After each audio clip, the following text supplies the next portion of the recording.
Your meeting is now live. Have a good meeting. Thank you. Good morning, everybody. I'm Chair Barry Bialik, and I'd like to welcome you to the February 3, 2022 Affordable Housing Advisory Committee meeting. All committee members and staff are participating virtually.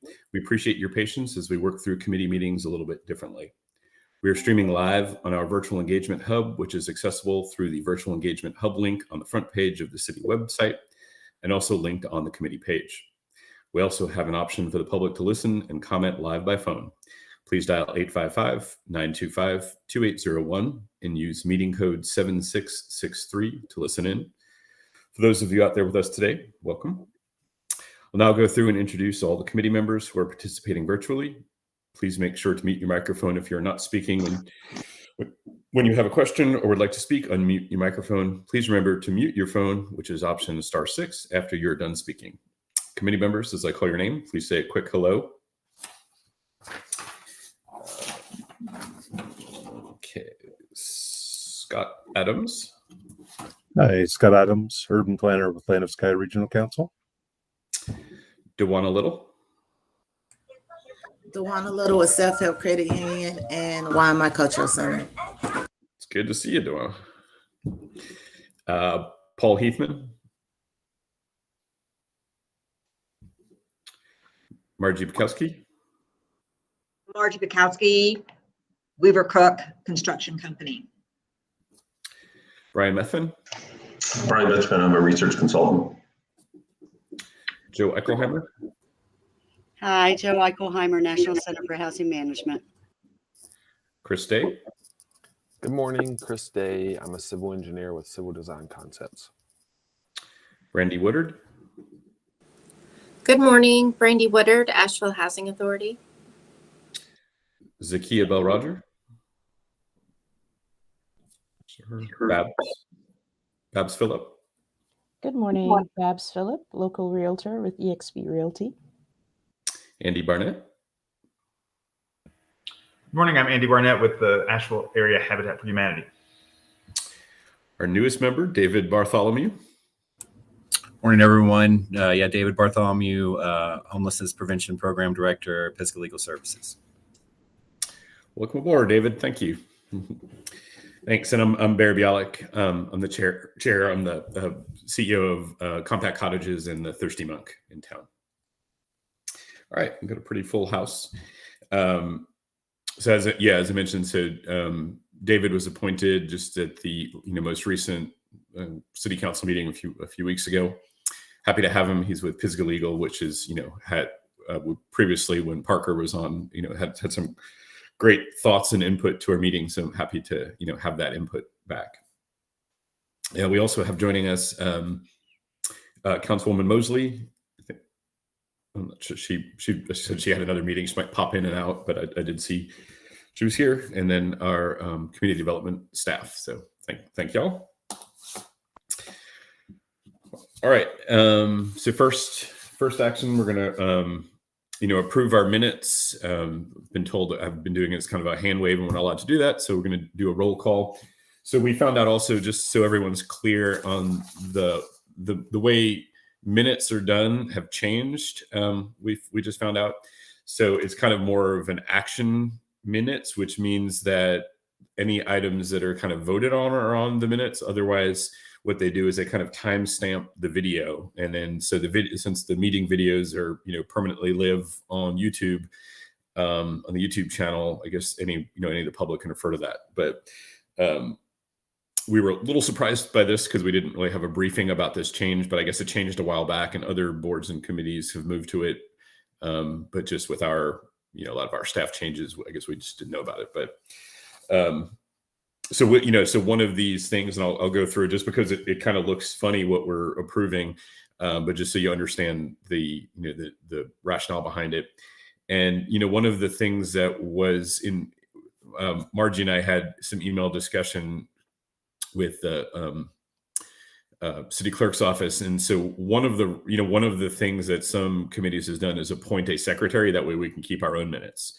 So that's something, maybe we can discuss, because it might be good if basically some of the what we are used to having minutes, if we do want to keep those, it's something that we maybe as a committee should be keeping ourselves rather than relying on precious staff time. So anyway, so with that said, we're going to approve these action minutes. So do I have, if anyone's had a chance to review them with the timestamp comments? Yeah. Do you have a motion to approve these? I make a motion to approve the time-stamped minutes. Okay. Do you have a second? I'll second. Okay. Any discussion on these we want to have now? No. So I'll do our roll call vote for approving our timestamp minutes. So I'll vote aye. Scott Adams. Aye. Dewana Little. Aye. Paul Heathman. Aye. So you joined us. Welcome. Margie. Aye. Brian. Aye. Joe. Aye. Chris. Aye. Brandy. Aye. Babs. Aye. Andy. Aye. David. I'll abstain. Okay. All right. With that, our timestamp minutes are approved. And do we want to have a quick discussion about these minutes now, since we're in this little section? Do we have anyone have any thoughts of if we want to explore this, explore having a secretary for keeping the minutes, or what are our thoughts? What are our thoughts on this now that we know this is the framework we're going to follow? Margie, you have thoughts on this?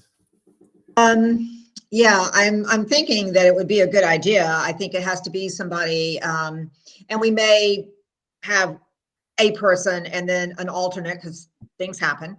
And so, but I think it's a good idea because, as you and I know, there are little nuances that get missed sometimes, and it takes a lot of time to go back and re-listen or reread or rehear the whole meeting because they're 2 hours long.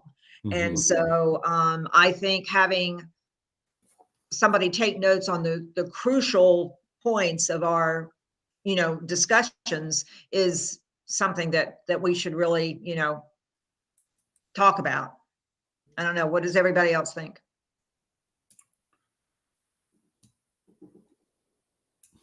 Yeah, I agree, because if you have to miss a meeting, this basically means that you have to watch the whole thing, like you said, because it doesn't say anything. So, yeah, I'm in agreement. My video looks frozen to me. Am I moving or am I not moving? You're not moving. We can hear you, but you're not moving. Okay. Wonder what I need to do. Well, I guess you can just look at my frozen picture, or we'll have to find a place that because I probably would have to log off, and then someone else can take over while I do that. So, because this looks awkward. Andy, tell us what you think about the minute thing. I'm going to pick on people. Hey, Margie, why don't you kind of get some comments on that, and then I'm going to kind of log off and log back in. And then I think, I would think one of our approaches would be, rather than point this now, unless someone's willing to step up, we could read through what the minutes were like from the past meetings, and then by the next meeting have, people who might be willing to step up for that to do that. Yep, fine. Okay. All right. Well, I'm going to step off and kind of step back on and see if I start moving. Andy, what do you think? I mean, you're at all of our meetings. You attend all of our meetings. What are your thoughts? Well, I like to have a written record of the meeting. I think it,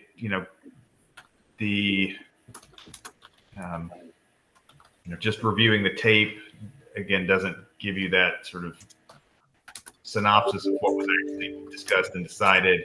I'm honestly, I'm a little bit kind of taken aback by this turn of events. I hadn't really heard about the video minutes process, and obviously, the video is there and publicly available, but it doesn't really function in exactly the same way that meeting minutes do. And I don't know. I think I would be interested in hearing more about how that decision was reached to go to this sort of video minutes and what it means in terms of,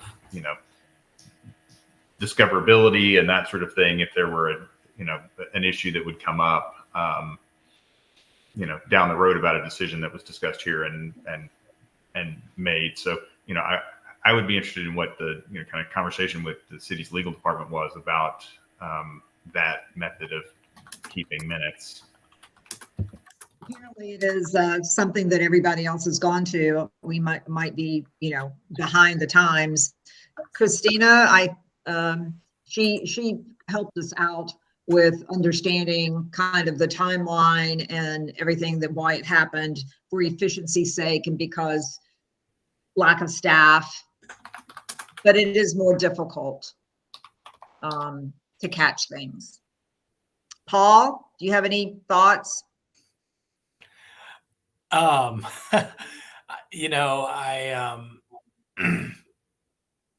guess I'm still trying to kind of figure out what the purpose of switching to this new format would be, or this new way.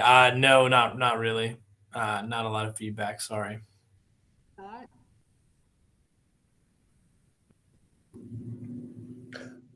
I guess it's really just, if it's adhering to whatever, sunshine laws or open records laws there are or not for video versus a written record. I'm kind of with Andy in terms of having a written record. I think that's a pretty well established legal precedent for meetings. I know it's certainly, the ask on either city staff or somebody on an all volunteer board to, take minute by minute, word by word meeting minutes. But that's my impression. But of course, I don't know. The city's doing all kinds of things these days. So leave it at that.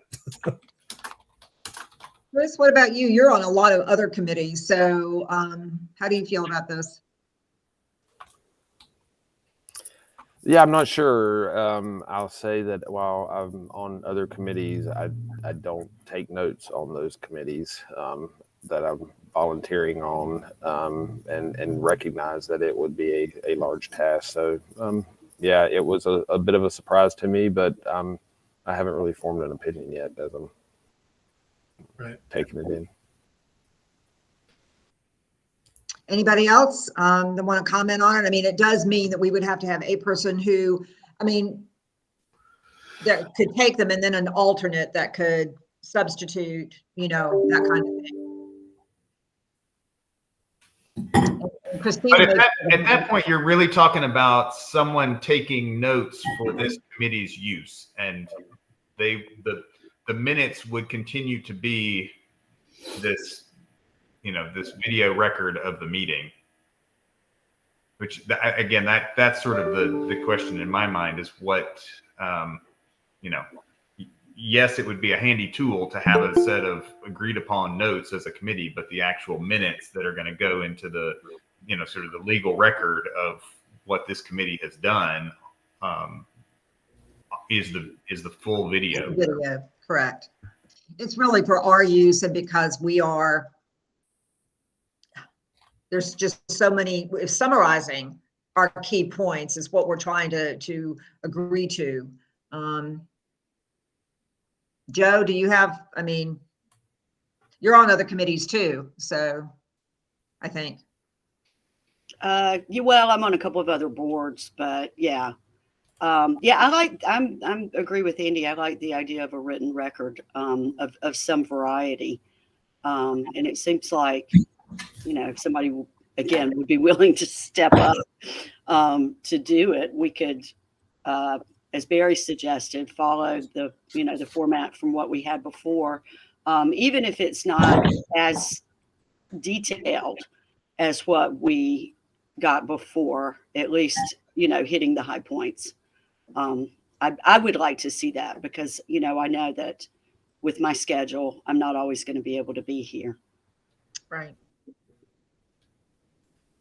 The one thing we can be clear about, is for the things that are really important for minutes, so it's not just documenting everything, since it would be the video. We could, essentially we could vote on more things that are in discussion, and then that makes it an action item. It just, bogs us down in more procedural stuff.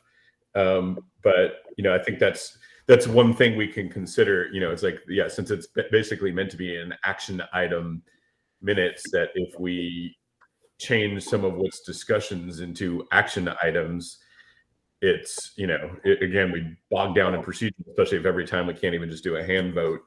But that's one thing we can, explore with this. So I guess we can kind of move forward. Sounds like I think we just need to absorb this, because we weren't really briefed on this ahead of time. I understand the change. Every company everywhere is having to adjust how they do things based on staffing levels. And as we know, the community development staff is stretched about as possibly thin as it can be. I can read that in Christina's eyes, even though her mask is on. So let's. Sorry. I'm happy to take any kind of questions or give, greater clarity, or, run through the action minutes. But, honestly, I did get a chance to speak to our boards and commissions as well for further guidance on this. And, we have had the clearance to do it for quite a while, but, due to being, under different management and things like that, it never had made it quite to that point. But, I'm very happy to run through those action minutes and, give you guys a run through of, what will be obtained. But usually, if we are going to be utilizing, actual actions like a motion or something that, needs to carry from one committee to the next, that will be recorded quite in depth. Okay.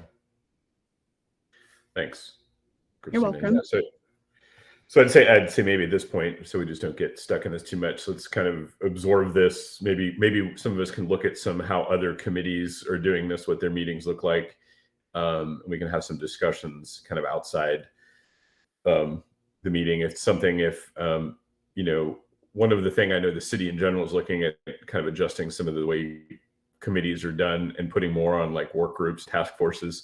So because it's also easier to discuss this stuff outside of meetings. This also might be something, like the Connect task force can kind of just chat about it. If any of us who have our the task force meetings throughout the month, maybe we can kind of explore this and kind of come up with some ideas for the next one.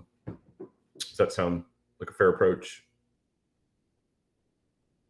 Do we need to make that an action item on this agenda? All right, so we'll explore this. We'll kind of do some research on this and then regroup next meeting and kind of see if we can kind of come up with a plan for how we could do this. But I think we can figure this one out. Yeah, I think it was just a little shock. All right, thank you. Next up, we have our community development updates section. And I know we'll all have a few questions. I think part of what we're trying to do is with some of these. My understanding is there hasn't been an HCD meeting. There wasn't one I don't think there was one in December or January. So the regular updates as they've been prepared haven't really been prepared. So I know one of the biggest things we're looking for updates on is what's going on with the hiring role for this. From how our committee had strongly recommended the housing position, and it was described to us by Nikki last meeting about how there would be possibly 2 seats. And I checked in with her yesterday, and they, I guess that hasn't worked through HR yet. So I know that's something we're all very eager to learn what's up with. So Nikki, I'll turn it over to you to share what you'd like to. Or can. Absolutely. Thanks. And thanks. And I want to say, thinking about how we work is very important to me. So part is taking on the role as the new director is to be clear about how my relationship with the committee works, what our communication styles are, how we conform with our other boards and commissions. So really just trying to identify and work on that, being that this is a new role for me as the staff liaison, as a part of the supporting mechanism for this committee. So as you'll see later in the agenda, I actually spoke with Barry about including a specific breakout section for the work plan. So I'm really excited to dig into that. I'm sorry, Margie, I'm getting a little bit of feedback from your mic, if you don't mind muting. So really what I'm trying to, like I said, understand is the working relationship between staff and this committee. How can we support that? How can we support the effectiveness of the committee and really getting our arms around the appropriate work plan? And so we'll look forward to digging into that, because what I want to share is that absolutely our priorities are 100% aligned. One of my top priorities right now is staffing. And so you'll see here, we're being supported by Jonathan Jones, who's serving in an interim capacity as our community development division manager. I've also invited Sasha Vertunsky to join this meeting, who is currently an urban planner with the city of Asheville.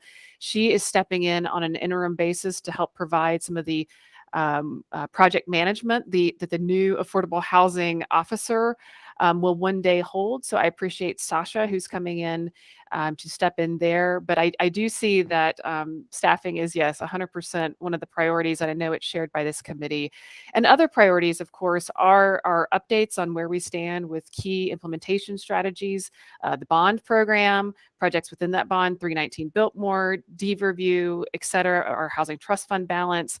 And so again, I know we're in alignment on priorities. I am just trying to find the way that I think is an important and effective way of communicating. So just let me give you an example. So we had these questions around our housing trust fund balance, right? And I think it's a good example to really think about how we talk about this. So when I approached the finance team wanting to learn more about the housing trust fund pool, things like that, what I began to understand is it's not just as simple as saying, what is your balance today? It has to be done within the context of understanding that the housing trust fund is a revolving loan fund.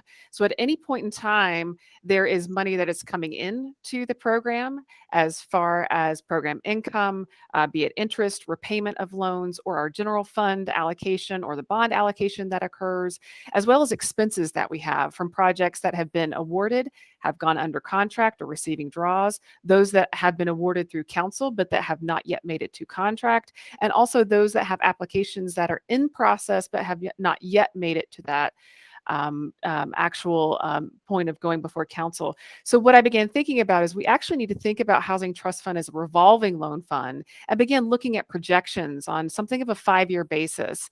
And so when I start to approach that, it begins to change the frame of how we think about housing trust fund and how we need to consider that. So when I'm asked, what is your balance? I really want to provide a little more framework and context around that and take the time that it needs to take to help flesh that out so that we can be strategic about investments and we can really look at that long-term picture rather than zeroing in on a number. Now, I will say our working estimate of the balance right now is 2.3. Right. So that is our working estimate. That does not, however, take into consideration of that future general fund allocation or any future program income or revenues that we are projecting for the next, 1, 2, 3 years. Right. It also does not take into consideration some of the requests that are in the application phase right now. So we have the Homeward Bound is processing an application for the Days Inn project 1.5. We have the Haywood Street Community Development.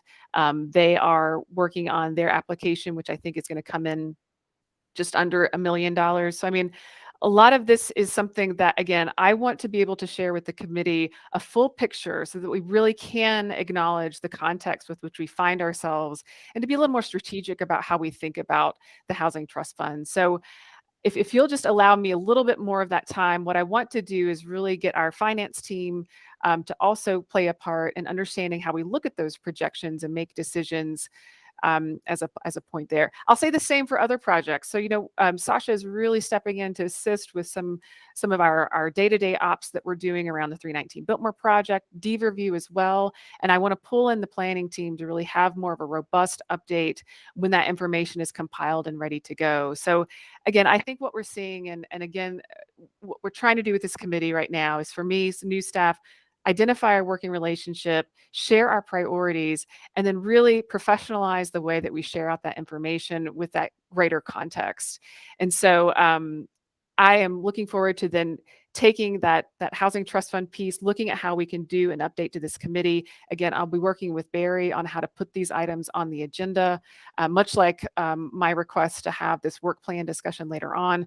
But I'm just wanting to give a little insight into how I think and how I'm hoping that I can work on our dialogue here at the committee level. So happy to take any questions, but again, I am certainly looking forward to that work plan discussion so that we can wrap our arms around it. Yes, Margie. So understanding where you're coming from, but also understanding that some of these projects are, I mean, we've been hearing the same thing for month after month after month.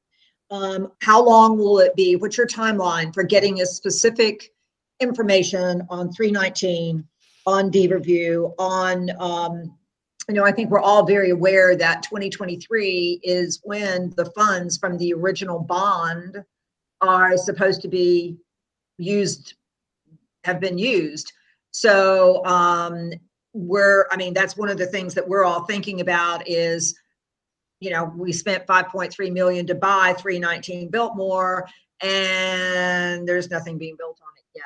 So we're very concerned about those timeframes because of that bond, the bond money and the timelines that go with that.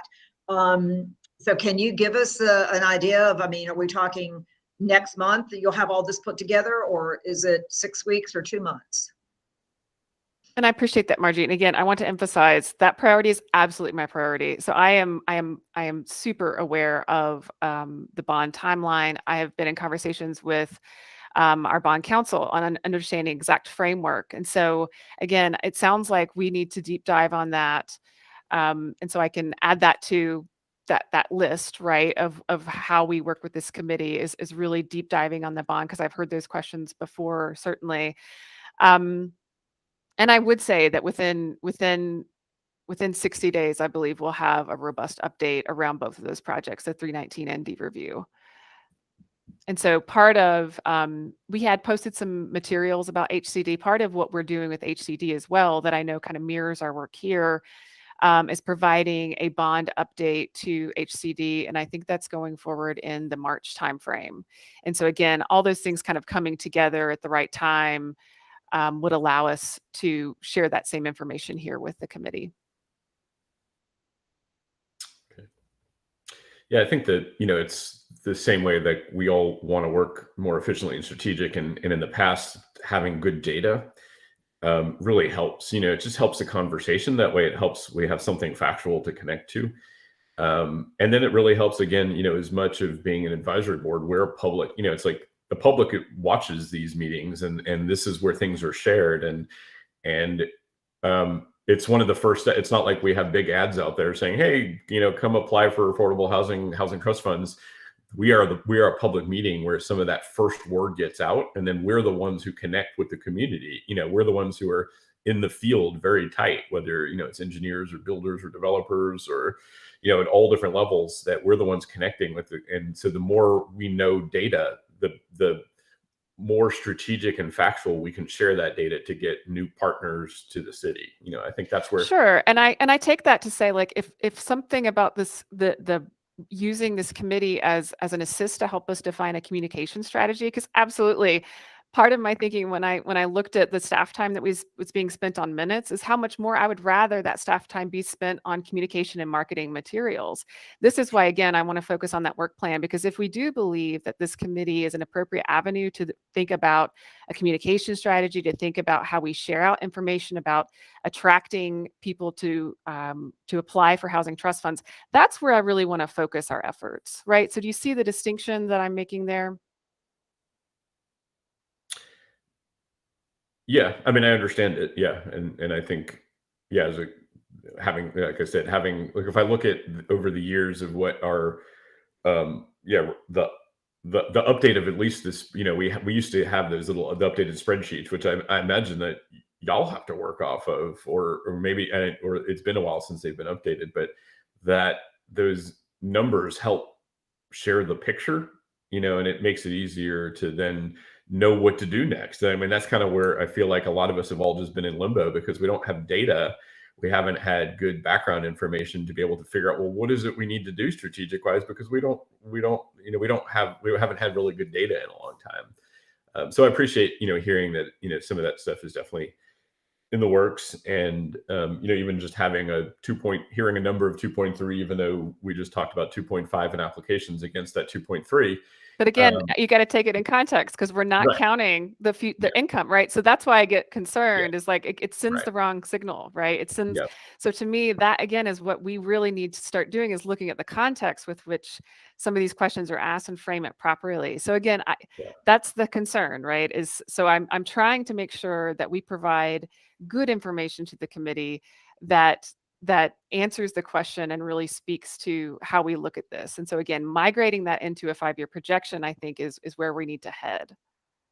So Nikki, is the number, just the number that you gave us, does that include all that money that was coming back from some of the projects that did not happen? That does not, right. That does not include those that have. So again, and I want to start talking about how we look at this as well, because when we approve projects, there are some that actually don't go to contract, right? So that is the other part of this piece, is understanding those that don't go to contract and how they're accounted for in that total. So that number does not include those projects that were awarded and yet did not go to contract, right? But also there are some that are on the books that we know are moving forward, that we're still holding out on, right? So it's just, it's a complicated, and that's the thing, is I want to really break this down so that it's clear. So again, we don't get hung up on a number that doesn't necessarily speak to what the context really would paint the full picture. So again, we have to hedge against that, because I just don't want, I want us to be and acknowledge, that all those moving pieces, and be able to make decisions effectively within that. Yeah. For good decision making, Yeah. I hear you. It's that telephone game, and that way, totally. I think the clearer, if we're saying we're not clear on understanding it, and we'd like to be clear on understanding it, then as long as then it's easier for us to then, help disseminate the information. But I believe we're very unclear about it. And then I know, like policy wise connected to the balances is definitely this question we've raised many meetings is, well, what is the policy for when does something become allocated, and how do we remove that? What is the process for removing that? And I think that's definitely some of these where I said where these action items we've been trying to move forward with, it's been kind of stuck because we don't know. Like as example, that if something gets allocated, what is the policy for returning it? What is the policy for like again, I think we know of 3 or 4 projects that, according to what's gone through our meeting, we've allocated housing trust funds that the property's already sold and changed hands. And so what does that mean? And what is our policy for how that gets returned? And that's the policy connection to knowing the good data that we've been trying to ask for a really long time. So I think, yeah, I understand what you're saying about a revolving bit, and I think that's where those updates to it have helped over the years. And it was just the spreadsheet updates, or the bond dashboard. Those updates really helped because it gave us clear guidance when we were speaking to others, whether it's the media, whether it's the public, whether it's other developers. It's really clear, crystal clear. Like, okay, yeah, we've got 3-point-something million, and that's the word that gets out there, because that's what people hear. People hear the numbers. They're not going to. It's really hard to explain. Well, there's this revolving fund, and there's this, and so just the more crystal clear we can get with the data, the more crystal clear we can share it, and have less of a this disconnect in the telephone game. So I appreciate you hearing us on that, and we'll continue to move forward and watch how this kind of unfolds, and I think you appreciate why we find this information is so important, because that's that number is what people, even if it has an asterisk, if we understand the number and the asterisks, then it's easier for us to explain. But everyone gets hung up on a number, and that's totally. just how it works. Like, and it's the same way, like we talk in acronyms, and we have to define what the acronyms mean. It's the same thing with this housing trust fund. We have to be able to we as committee members have to be able to explain what that means to be able to help get new projects to the table. Can you kind of? Well, thank you for that. Certainly. Yeah. And perhaps when we, again, I want to dig into work plan, because if we need to think about data collection, information sharing, perhaps that's something we can talk about from a work plan perspective. Okay. Kind of, can you share where we're at with like specifically the staffing up, like staffing? And I know we have one position advertised, but the housing positions haven't worked through HR. Kind of, what's the timeline on that? So let's see. And again, I really want to be careful about my working relationship with the committee, because we are in total alignment. Staffing is my number one priority. Absolutely. And so I think where I get a little bit, I need to help me understand, again, how we communicate, because I've got a lot on my plate. I got a lot of spinning things. And so I don't want to say, let me get that out next week. Like, I have a number of positions that I'm working towards. And as I said, the affordable housing position is extremely important. And I am so grateful that Sasha Vertinsky has agreed to step in an interim position. And so again, but I'm trying to just find that balance between acknowledging, certain things, I've got to manage, and that's my job as director. Right. So I just appreciate knowing that we are in alignment, that staffing is the number one priority that I have right now. Sure. No, I totally understand. Yeah. And I think even those example, it was, the action that came from taking what was the program manager position, Paul's old job, and splitting it and having very defined housing was something that we as a committee really pushed for. And I'm glad we were heard on that, but we also now are saying, okay, what's the next step? I'm not saying, okay, the ad's out tomorrow. We're just kind of asking, and also it helps, because what is the holdup? And I know, we also, we as committee members are very involved outside of this committee, and we also have ability to help push things that get stuck, not through your doing, but we have our own conversations with council people, with city staff, or even helping to try to find someone to hire for that position. So, that's Excellent. kind of what a lot of these purposes of these committees are. We are a big community outreach that assists y'all in your roles. So that's all we're saying. It's it's just sharing, okay, this is where we're at now. That's all we're looking for. It's okay, is the HR approving the job descriptions? And it takes Well, them. I think what we'll do is how we did the CD program. I mean, as soon as we have that ready, and as soon as it's posted, we will, I see that Christina has used our listserv to be able to share out with this committee to really help us advertise. And absolutely, I appreciate the advocacy of this committee. But that is in process. It is absolutely a process. Working through our HR department, working on the job description, those details. I mean, a lot of that is an internal process that I am working with, and I work with on a daily basis. And in fact, I had an 8:30 meeting this morning with HR. So I just appreciate the support. I really do. But I think, again, I totally appreciate where we see alignment on that, is that when we're ready, that the committee would assist with making sure that the word's out.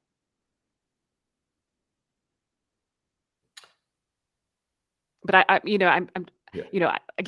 working on those job descriptions, working with HR, but I can't control all the different timelines, right? To be able to say it's going to do this, but I just have to emphasize it is my number one priority right now, but there's some things that are out of my control. So I have to, we have to be aware of just that push and pull. And again, this is the kind of operational stuff that is not policy, right? It's not necessarily what I'm here to discuss today is, how I work through HR. I really think that, like I said, I just appreciate the advocacy of this committee when that's ready, and know that it's my number one priority. Yeah.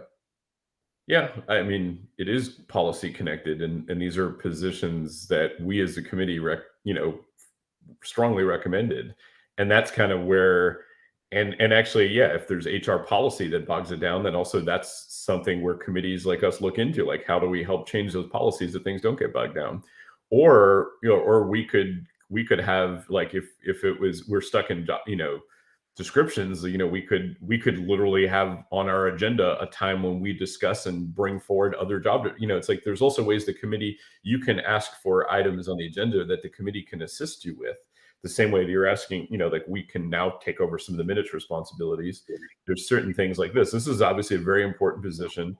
We deal with we deal with affordable housing directors in other parts of the country, the state, that we also can have an agenda item where we help with that, because I don't know. Where does the line cross from taking a job, what was a job description, like what was a previous job, and now we've strongly recommended saying with the need for housing roles, and it almost is, it's policy job description / connection. I don't.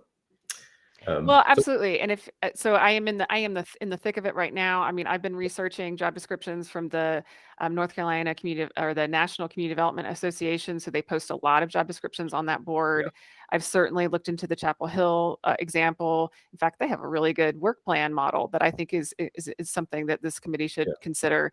And so, absolutely, if anyone does see job descriptions, but I am actively working on it right now. So if people see those job descriptions that they could point to, but again, a lot of it is going to be focused on housing trust fund operations, our bond program and our bond operations, redevelopment of city-owned land, being the external advocate for affordable housing and the mouthpiece for affordable housing for the department and for the division. So, I mean, a lot of this is something that I think everyone understands and acknowledges as what's needed. Our land use incentive grant, our conditional zoning, ombudsman, those things like that. And so if there's anything that anyone sees from other places, I'm happy to take a look at that. And that absolutely is helpful. But I just, I want to find the balance of, yes, how we work together, because I appreciate the, finding ways to build that. Okay. Anyone have any other, do you want to share any, in other community development updates, do you have anything to share about? Has there been any movement with, like, the normal stuff now? Has there been any discussion outside about down payment assistance or any of the normal things we would discuss in updates? Has there been any updates on that then we could absorb in to then have for to get to the point where we can have any future agenda items for discussing where they're going, or is there just not? I think that, this is what I think we should discuss with work plan, because down payment assistance, I think is halted. So I think if that's something that this committee wants to put on the work plan, to say we need to have policy discussions around down payment assistance, I think that's where that should live, and not necessarily like in a community development update, right? Because the way I think of update is just kind of where things are, right? I mean, and we've, I think too, right now, this is the time that our community development staff is processing CDBG and home applications and things like that, right? So we're kind of in the thick of that right now. So, but I think if DPA, if that's something, again, I'm just looking at that work plan to find traction on the things that we actually work on, differentiated against updates, right? Yeah. And I see some raised hands, so. Andy? Well, I think DPA is a great example of what we're navigating here in between staff updates and the committee's work on policy. So we spent a lot of time working on the DPA policy. It took a different direction. It didn't come back here for more policy discussion. It landed at the staff level, and then it went yet another direction at staff recommendation, which is where it currently sits. We haven't had an update on that potential change that was coming out of staff in a couple of months now. And so for us to take up another kind of policy discussion around DPA seems, we could put that on the committee's agenda, but at this point, I've sort of lost confidence that that's an effective tool for seeing our role as kind of connecting public input to the policy making and procedural, implementation of policy. Like, I don't know that, I don't know that I want to take that up again on a committee agenda until I know what the current status of implementation is.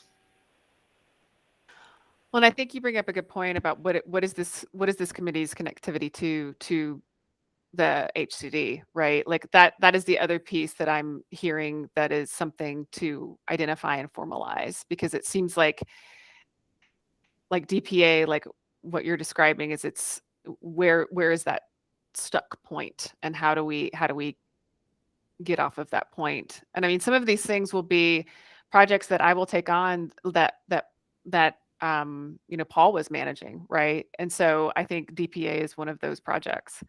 And so there's not been any movement on DPA. So I need to better understand what the process has been and what this committee's involvement was in the past, so that I can better understand where it left off with this committee. One thing that was discussed towards it was November, December, about actually having a combined meeting of HCD and us, because I think that's part of the thing is we really don't have clear direction from from HCD, because we basically come up with stuff. It's like we talk about stuff, we come up with stuff, it kind of goes, then it moves up to HCD, and then it kind of dies.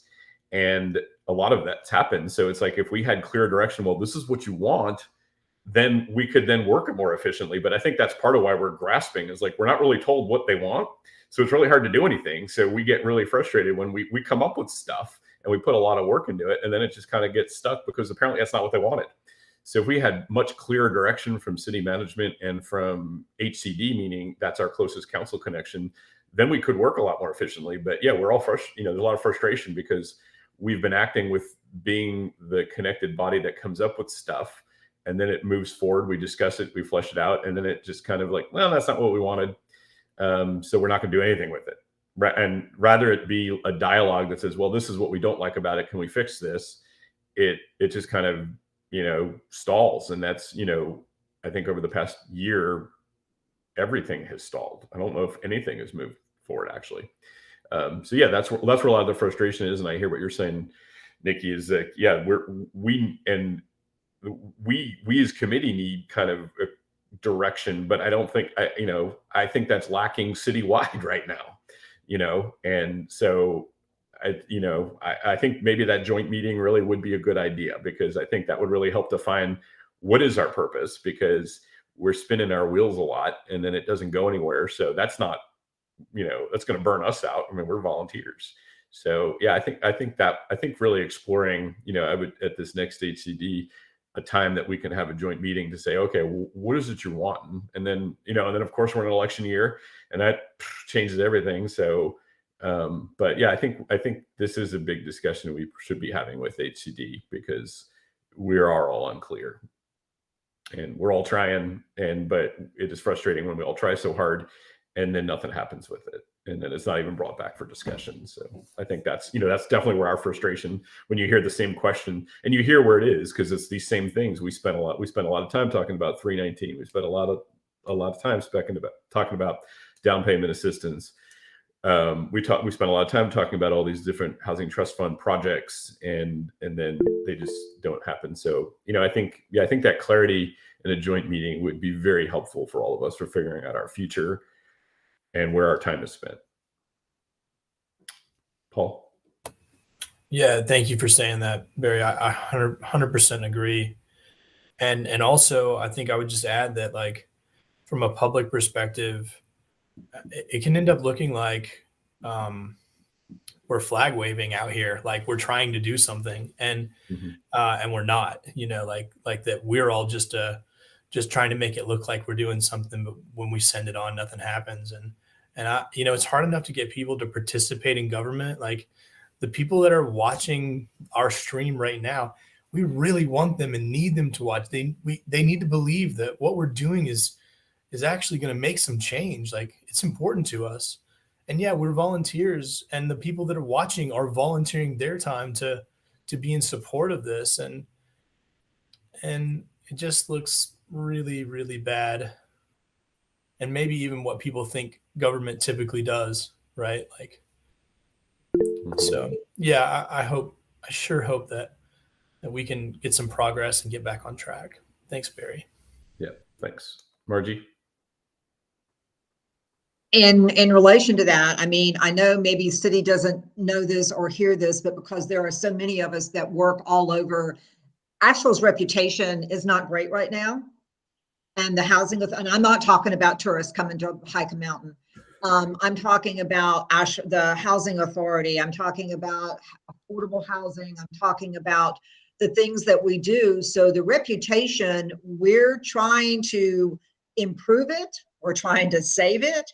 We're trying to make people come here that want to build here, want to build affordable housing and projects, whether it's 4%, 9%, whether it's, market rate, whatever it turns out to be. We are in a world where we're trying to bring people in. And so it's our reputations too. Mm-hmm. It's not just the cities, but it's our reputations also. And I think that is perhaps something that city staff doesn't think about when they look at a bunch of volunteers. So, Yeah, I mean, like an example, it's like of where this data helps this meeting, is, an example. We've been running these reports of, the policies determine what deemed affordable is anything less than $275,000. We create these reports every month. We're watching that number dwindle and dwindle and dwindle. I prepared the report this month for single family homes less than $275,000, and there was one single house. And that was in that morning. Later in the day, I looked at it, that house was under contract. So at the point, there were 0 houses in the city of Asheville less than $275,000. That's crisis panic mode. I could not believe it. I called some of my realtor friends, I thought my MLS was not working. I'm used to 3, 4, 0. So then that's where this discussion comes up. Like, so we're an example of how a board like us works. So we said, okay, so we recognize that. We put in this, on the innovations, whether you want to call it innovations or not, section of the agenda, we put on, let's explore manufactured housing. Did a quick data search, saw what is, in the county, what's for sale, like what's the difference in the county and us, and what are the differences? And maybe, and that's kind of where we're the first step of this, and where the data helps drive what could be future policies. That's how everything is so connected, and y'all get that. But I don't want, I think this clarity is definitely something that we're all feeling we're missing. And I think that, this next step of like, okay, we need to sit down and and obviously there is no sitting down. There's this Zooming stuff, which is totally, which we're only operating at 40%, if that, efficiency. So I think, I think a joint meeting with us and HCD is imperative at this point, so we can get some direction, so we're not spinning our wheels and watching everything just kind of die. Brian? Yeah, so going back to why don't we make a formal motion requesting a meeting with HCD so it goes into the minutes? Good idea. Was that a motion? Yes, I'll make a motion that this committee formally requests a joint meeting with HCD. Second. Any discussion? All in favor? I'll do a roll call vote. Scott? Hi. Sorry, I dropped out for a minute. Internet issues. Sure. Dewana? Paul? Heathman? Aye. Margie? Aye. Brian? Aye. Joe? Aye.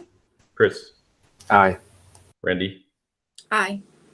I don't think Zakia's joined us, but Zakia, if you're there. Babs? Aye. Andy? Aye. David? Aye. And myself. Thank y'all. Yeah, thanks, Brian, for moving us to that. Yeah, I think that'll be a good next step for this in our future. All right. Does anyone have any other questions we want to ask about any development updates about the things that we asked about, or we want to just kind of move on? Andy? I'm wondering if we can get an update at some point about the American Rescue Plan Act. I know that's taking place outside of the CD team, but I know there are several affordable housing developments being proposed for American Rescue Plan Act funds through the city. So I'd love to get some information about that in this committee and potentially weigh in on the merits of those projects at this level, since it does reflect a use of city funds for affordable housing. How would we do that? Would we ask that any, like, I'm not sure of like how that time, I know that they're hearing things right now. Would we ask that anything can, like, what is the timeline from when they hear these to when they're approved? Since this goes right to city council, is there even an opportunity to ask for items related to housing run through committee, or is the funding happen before that? I'm not that familiar with it. How would you see we could plug in with that, Andy? Yeah, and I'm not really sure how quick the timeline is going to run. I know they had preliminary meetings with applicants earlier this week. I don't know how fast the timeline is after that. It may be that we, even just a very preliminary bit of information, X number of proposals came through related to affordable housing for a total of X dollars, and we come out of this committee with a not necessarily a specific recommendation for any particular proposal, but this committee recommends the city prioritize the use of ARPA funds for affordable housing. It just feels like that's a significant, it's a once in a generation investment of federal funds locally, and an opportunity to invest those in affordable housing. And I think this committee really should have some those proposals should be visible to this committee, and we should be in a place where we can promote the city's investment in support of affordable housing. Okay, so the question would be, like, in the policy bit, if there was, well, nothing of the timeline of this, but where what the focus should be on project, because I think there's definitely there's how much should be focused on different affordable housing levels, and how much is focused on I guess homeless projects that are related to homeless issues. I don't know where we can plug into this, but I think it's a valid question. I don't know the timeline on it. I don't know if it's a quick turn since it goes right to council. Do you know, Nikki? I don't. I think what I did understand is that they were going to hear recommendations or discuss recommendations in either March or April, not city council. So, and I'm not aware of any other committees reviewing proposals. So I think they're just working directly with council on these allocations. I know that certainly that council had deliberated on the prioritization areas, and of course, affordable housing was one of them. And thanks, Scott, for sharing these documents, because yes, you'll see there's a number of affordable housing projects on the slate. Yep. No, there definitely have been, and I think that's where kind of, again, this comes where where we talk about this connection to council directive, where we were never asked, because there's no clear direction of like, is council priorities are this percentage towards homeless, this towards this, which we, over the years we used to have those, like, these are council priorities for housing, and we haven't really seen those in quite a while. So yeah, it's kind of just, I guess council takes it on themselves, but that could be, again, I think that's something, Andy, that could come up again in this HCD discussion. But I think I think there definitely, again, we could blame COVID for a million things, but there definitely has been, COVID has definitely helped reduce transparency, that it's easier for things just to go direct because the communication flow is definitely more complicated and takes a lot more time. But that doesn't mean that it shouldn't be more transparent and go through proper channels. Yeah. So, well, let's look, maybe offline. We'll kind of look at those, I've seen what's been pitched. It's kind of like, just a free pitch to council for all of these, and then to see if is any time, any place where we could advise in, or we could look at them and make our own action motion to say we recommend, that a certain percentage, not the specific projects, but a certain percentage should be going towards affordable housing needs, and a certain should be going towards homeless assistance.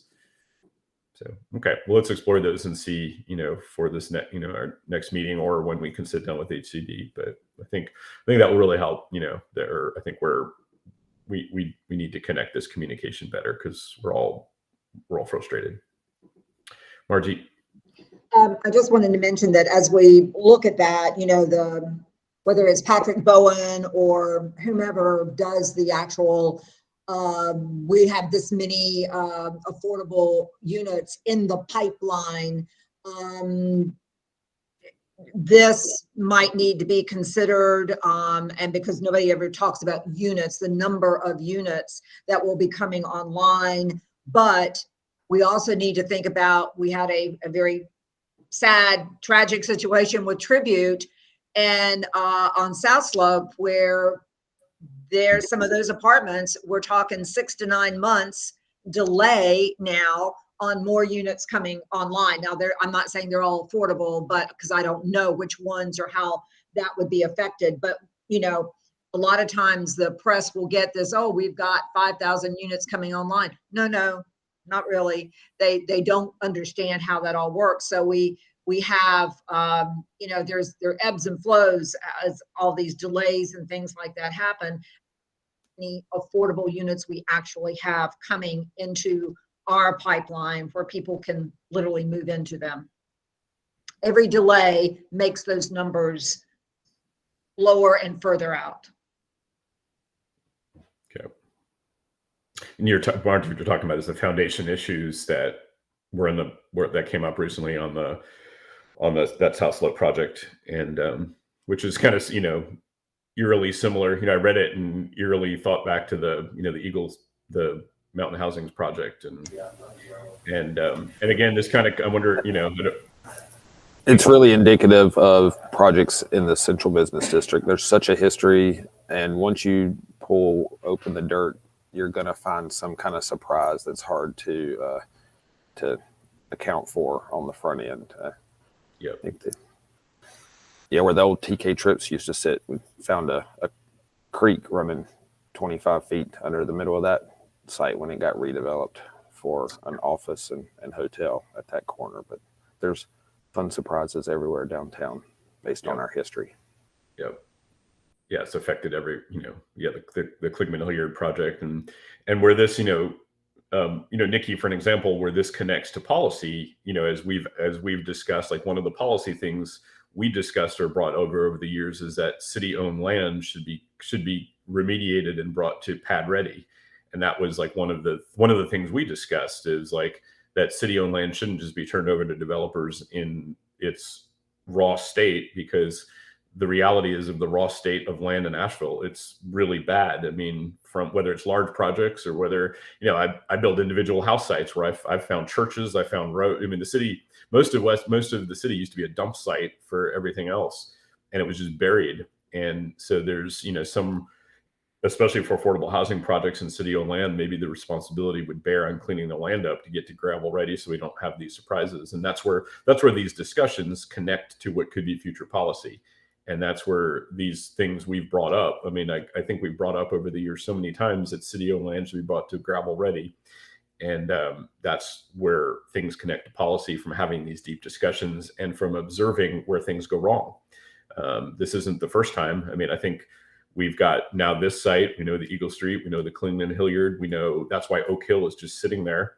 So there's, it's indicative of land in the city, and that if we want projects to work, that's maybe where funds could go to help remediate them. So, but that's where this, these things connect to policy, and we've been brought up and initiated conversations out of this committee over many time over the years, and I guess that's where we need to know, how we turn those into next steps, because those are very valid things. You've got an engineer on the committee here who's the one who's dealt with a lot of this stuff. You've got builders here who deal with this as they're building. You've got, people who deal with all the policies and the funding for these projects, that you can't just say, oh, well, now this is going to cost $5 million more to make this work because of what we found.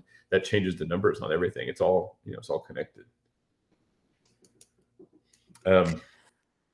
And we did that to some extent on 319. I mean, and I think, especially as the Lee Walker Heights project was underway. So I feel like that is a really good example of it working well. So, because yes, like the stormwater improvements that were made, the water, Chris knows this well, that site is pad ready, right? So we just got to get over the hump there. But yeah, I think that's going to be a great example once we're ready to move forward on that of how it could be done. Yep. All right. We've been on this a long time because this is some pretty important, meaty stuff, and I think I think the next step, I think our action out of this is a good next move that we've all been trying to get for a while. So, any other specific questions we want to ask, or can we roll this up? All right, moving on. So, the reports that we have, that was probably one of the most, the housing reports, that was really the most glaring that there, as when I wrote those reports last week, there was one single house less than 275,000. It was under contract later that same day. There's one more that came on yesterday that I'm guessing by the end of the day will be under contract. So that means there's really zero, and as soon as they come on, they get absorbed. So that means, that's, and 275 is what we have defined as the definition of affordable, and that's bad. I don't know, hey, I saw Ricky Hurley had joined us. Ricky, did you join us for any specific? So I want to be careful, like if anyone's in our meeting that they're with us, I want to see if we need to hit something on the agenda. No, I'm just here for DSD. I'm just listening in. Oh, okay. So this, where the one thing where this will be relative to this, to specifically DSD and you, Ricky, and I'll connect, we have a section on our agenda that we don't use all the time. It's called innovations in housing, but it's basically, we've looked at like 3D printing. We've talked about prefab.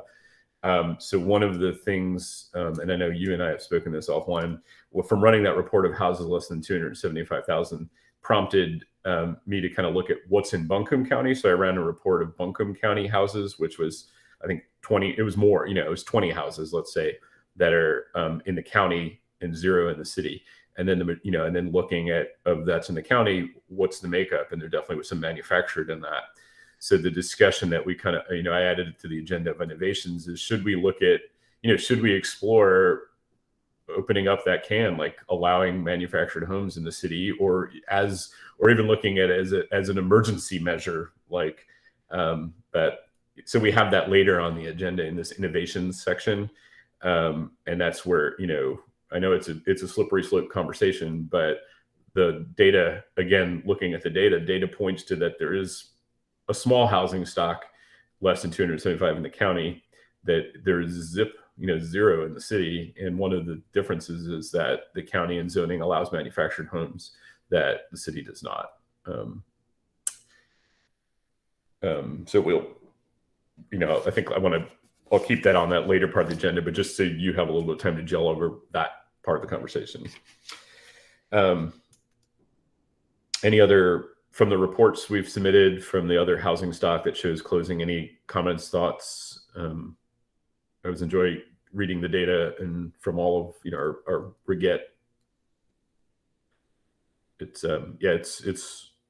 sobering. We are in, we've always been in crisis, but Asheville, between the rent, rent, I wonder if, what do we think about in our reports? Because there's been a lot of talk now about the rent increase I wonder if something from Pisgah Legal, that, now that David's joined us and maybe they have better connection to some of the rental data, if we should be adding in reports of what rental averages are.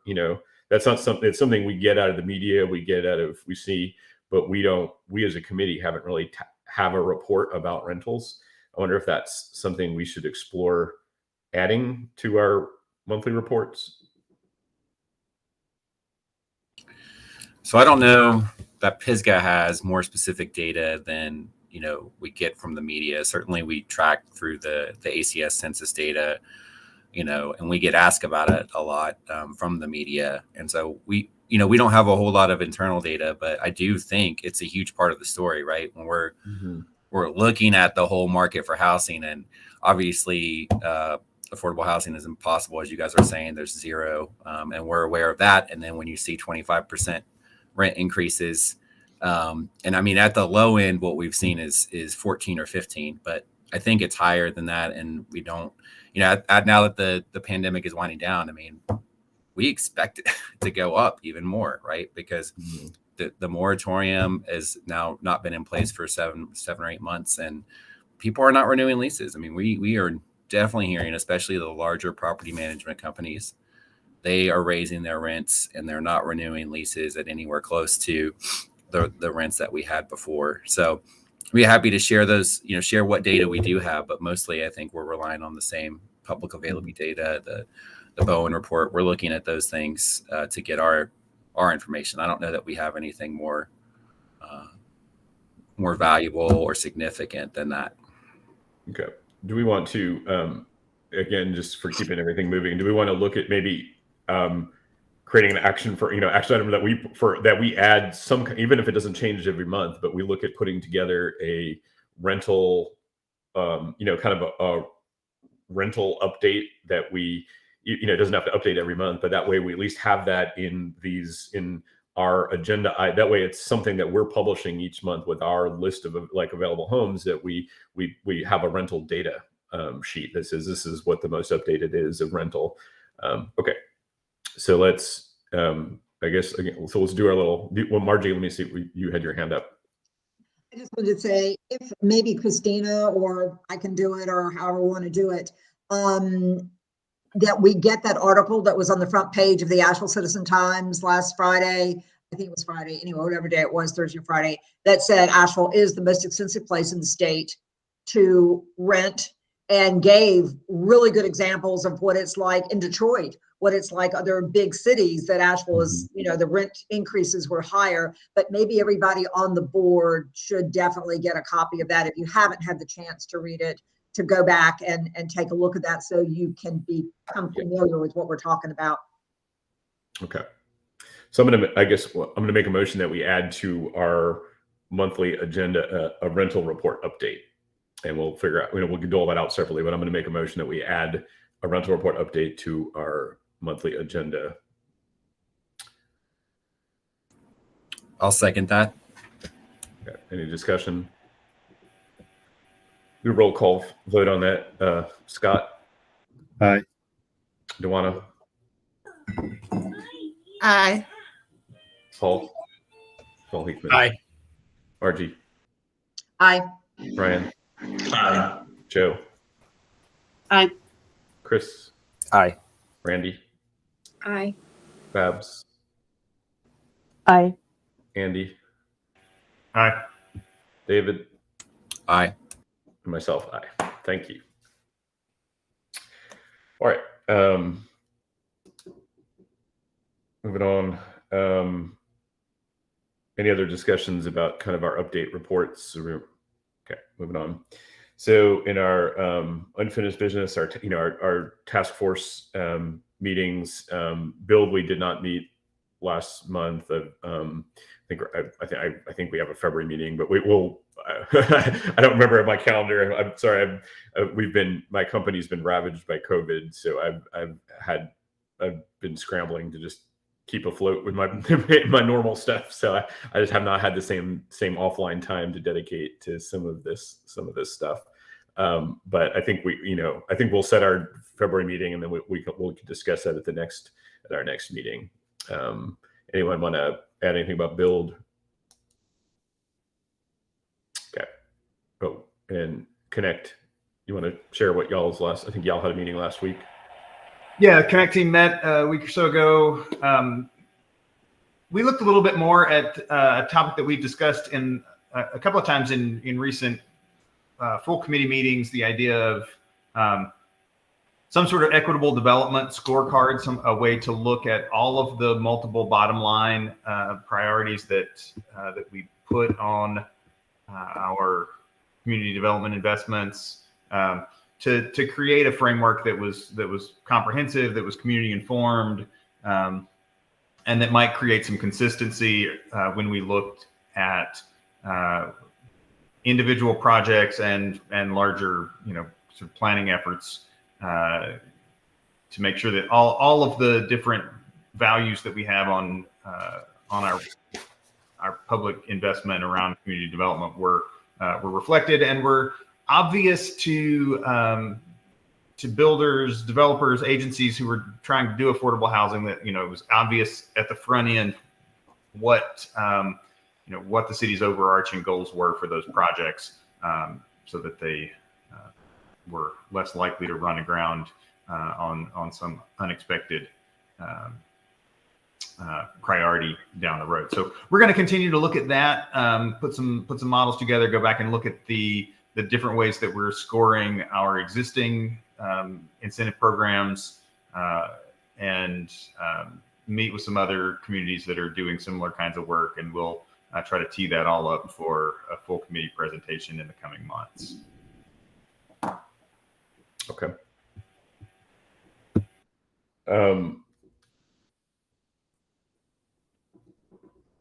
Do we want to, I wonder if this might be just a good time to plug in with this task force discussion. Task forces are this way that we've been able to kind of have a secondary meetings throughout the month of smaller clusters that are task oriented, for coming up with different solutions and discussions. And I wonder with, for Nikki, I think you have some thoughts of creating basically a task force about, was it work plan or policy that, do you want to kind of, I just think with our task forces, since we're discussing them, and I think what you were suggesting is that we look at exploring another one. Do you want to share your thoughts on that so we can? Sure, I can. I mean, we have it down on item 5 on the agenda, but I'm happy to cover it now. I don't know if you want to get through the rest of the items under unfinished business, or do you want me to pop in and go ahead? So you want Happy to to do keep it on? I'll leave it on the. How about Okay, but yeah, that's exactly what we that I'll propose to the committee. So okay. I'll be in the wings. Thanks. Okay, great. All right. So but yeah, thanks to the Connect team. I think that the concept of an equitable development scorecard is great. I think it's something when over the years in the past, when we used to look at projects and talk about projects, it's something that was part of the discussion. And I think having some policy and detail about that would be very helpful. So I really appreciate y'all bringing that to the forefront, and we are here as a committee to support and help and do. I think it's a great conversation. So thank y'all. Next up on, we have the planning and open space, which I don't want to get too stuck in that. Does anyone know, though those, we had 3 of our members who were on that. Does anyone know what's going on with that? Is it going, what's its next step? Ricky, can you give an update on that? I missed part of that this morning. Yeah, I'll be glad to. Yeah, we had planned services right before this. So what I understand, it's been postponed. The brakes, I guess, are tapped a little bit. And there is a work session coming up, I believe, with City Council in March. And I want to say it was March 8th. So last I heard, it was I received an email from Vidila Sitvika with Planning and Urban Design. March. Sorry, let me look. It may be. Yeah, look at the date again. I'm just looking back at my email. Yes, you're correct. Sorry, Tuesday, March 8th, 2 to 4 p.m. I had March 2nd for some reason. Yeah. I'm still adjusting to February. So there's a work session coming up, and I think the idea is to try to bring some landscaping amendments and open space kind of along together at the same time, is what we heard earlier today. And just to be abundantly clear, the open space standards are not landscaping standards. They are open space standards for open space seating, plazas. They can involve landscaping, but they are not exclusively focused on landscaping. Correct. It is just an area that's set aside that's not got buildings on it and not parking. So it may have some hardscape elements, like you said, seating or a plaza, but it wouldn't be a parking or a building. All right. Well, I guess we'll continue to follow anyone else. Yeah, Chris. I was just going to ask, so a city council work session really means that they talk about it and they ask staff questions, or what does? Yeah, usually that's what it means. It's a chance to have a discussion. It's no action items. They don't usually take votes during work sessions. It's just a chance for staff to really go in depth on an issue with council. Thanks. And is that like a public meeting that'll be like on the YouTube channels and all that? Right. They're streamed, but there's not public comment. Got it. Okay. And it's not on P&Z. It's not on any, it's kind of postponed from any regular agenda items. This is the next and only step that's on the books for that. Is that what you all understand? I'm not sure, but okay. Yeah, I think we are trying to, like Ricky said, sync them up. So. Okay. All right. Well, I guess, where our committee is involved with this is we had, multiple members on it. We as a committee, two of the members wrote up the, letter of support for the open space. We as a committee recommended it. So I guess, the point where we connect in is we'll have to discuss if, based on what revisions are, if we as a committee or the members are on it still support what changes, so that's, I think where we at least plug in on this, because, I was specifically, I know I was specifically asked offline by city council members, what is our committee position on it? And I forwarded the letters of support over. So, we'd want to, if there's any changes to it, we want our committee to have the chance to explore if we want to change any positions. So that's just where I think where we plug in on this conversation.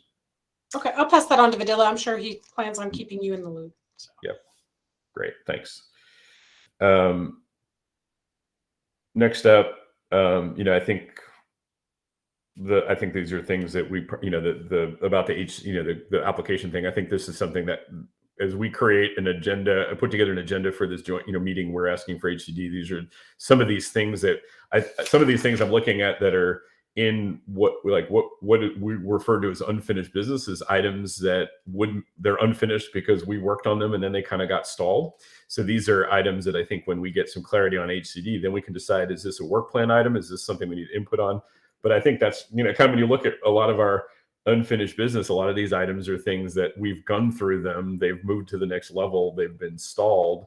And so they just kind of hang out there still. Or there's, or data we've been asking for. So I think this, I think some of those next items I see in the unfinished business are really items that we will just, that when we have the opportunity to sit down with HCD and discuss, like, this is, what do you want from this stuff? And that way we can have clear guidance. But that's when I start to look at our agenda, and these items are things that have just been bogged down because we don't have any direction on.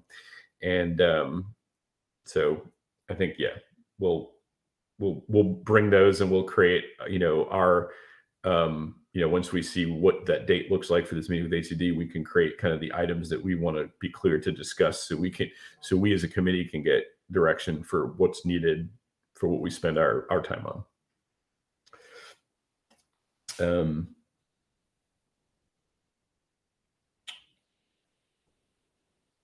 that's right. Yeah, see with these items. So I'll kind of just skip through those, the rebates that we've talked, the scaled rebates for smaller projects we've talked about, the down payment assistance we've talked about. So I think, I think some of those items specifically, then go in HCD and say, do you want this? That way we're not just spinning our wheels and making recommendations that don't go anywhere. I think we'll try to sync up to see if they want those, so we're not spinning wheels again. And I think on the penalty portion, so there's I see there's a link that was added, I think, a month or so ago that has the link to what the penalties are for housing trust fund and fee rebates. Is that so? I think that's helpful. I think the question for that, Nikki, why we were always asking over the years is where we know there's long-term commitments for affordability for projects, and what does it look like? What is an example of a project if it doesn't meet those standards, to see if there essentially is a scaled rebate in that someone could say, well, if I'm only going to offer this for 10 years, what is my penalty for that? So it was kind of to help us understand better when we talk about scale, like projects that might not meet full commitments. What does it look like if they don't? Because if they say, well, we'll get no credit, we'll get 50% credit, that might help us understand for some of these projects that come to us that don't want to or feel they're not able to offer the long-term commitment, if the penalty's already worked in to show, well, if I did this for 10 years, this is what this would be. So maybe we should look at streamlining the policy for things like that. But that's where that data question is always connected into what we wanted to do with that.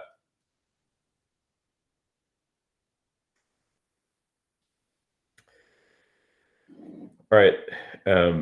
Next up, we'll get to, I guess, the work plan section. So I'll let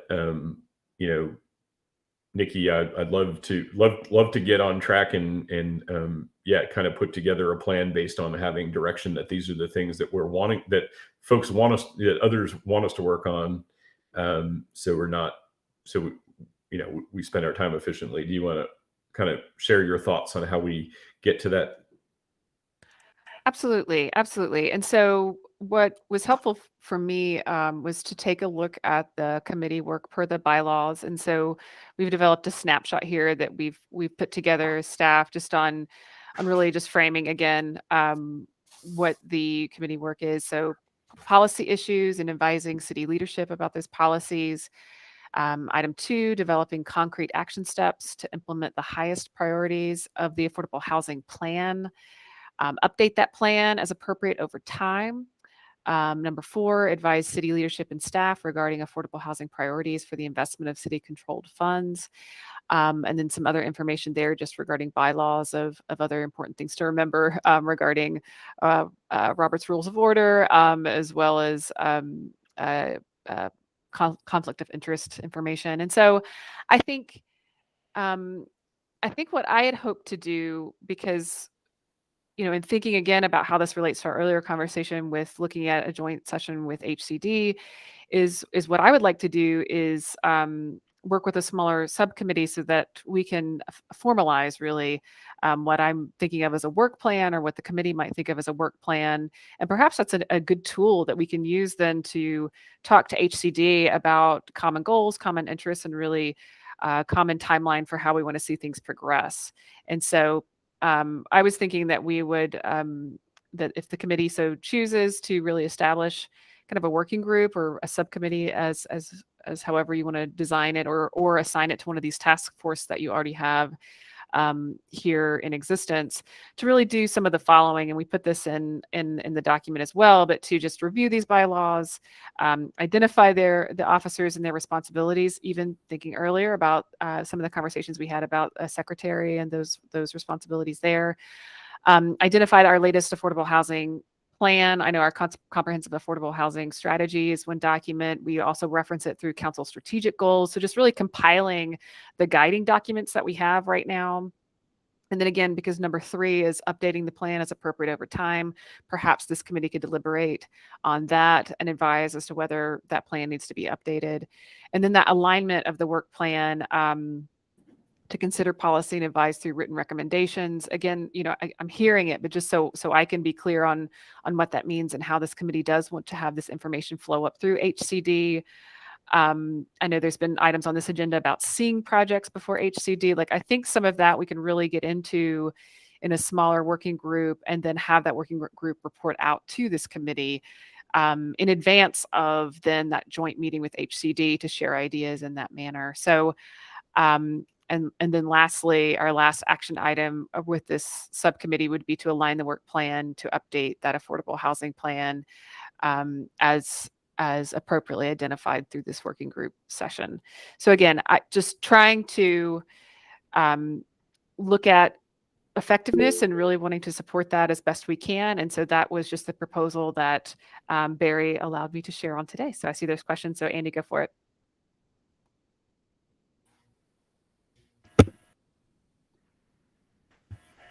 Yeah, thanks for letting me jump in here, and thanks for taking a look at this.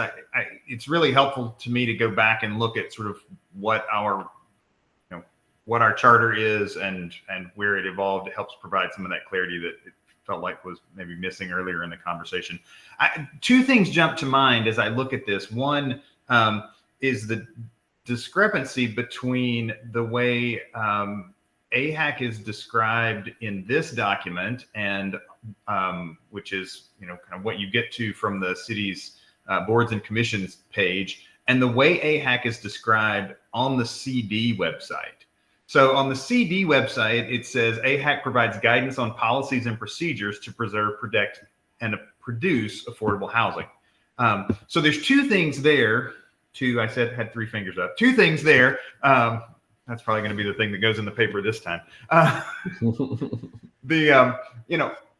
One is that sort of policies and procedures, although the language is the same around policy as it is in the other bylaws, it really, policies and procedures to me really feels like that's, this committee drilling into the way we implement the city's policies around affordable housing, which to me feels like staff level decision making, right? I mean, it's really not about, it feels like in the charter, our role was really around sort of capital P policy. What is the city's affordable housing policy? Not what are the individual policy tools that we use, kind of lowercase p, to implement that work, which I feel like we have kind of backed ourselves into over the course of the last several years, looking at Luigi, looking at down payment assistance, looking at some of these fee rebates, just really granular things. And honestly, I feel like that that plays to the strength of some members of the committee who have technical expertise with housing development or with managing funding streams and that sort of thing. And it disincentivizes the participation of people who come to this committee with lived experience with affordable housing, with experience with property management, with those kinds of things. So the other thing that I notice in what's on the CD page is preserve, protect, produce affordable housing. All of those are development side activities. And of course, the supply of affordable housing is incredibly important, but accessing affordable housing, sort of the demand side picture, tenant-based rental assistance, down payment assistance, all of those sorts of things that are not supply related are still affordable housing strategies and affordable housing policy priorities as a city. Again, I feel like we've let ourselves get pushed into this space where we're only thinking about the production of new affordable housing units or the preservation of existing affordable housing from a supply side standpoint. So when I look at this charter and what's out there guiding our decisions, some of this lack of clarity comes from the different ways we've described our work. And I'd just like to kind of highlight those things and zoom out on them. The other thing that I'd like to get some clarity about, looking at that, the AHAC charter and the question that we've had about, AHAC's relationship with HCD. Obviously, AHAC came out of this a really comprehensive affordable housing planning effort that the city did in 2008. And Nikki, you noted like we should dig out like what is the affordable housing plan that we're now working under in that line of the bylaws. But how originally was that was the relationship between that affordable housing plan, the work of AHAC, the work of that kind of blue ribbon commission that put that plan together? How did they work with council and with subcommittees of council? Does anyone want to nominate Andy to be on the subcommittee? Because you totally get it, Andy. Like, I so appreciate you chiming in because, yeah, absolutely. I appreciate that very much.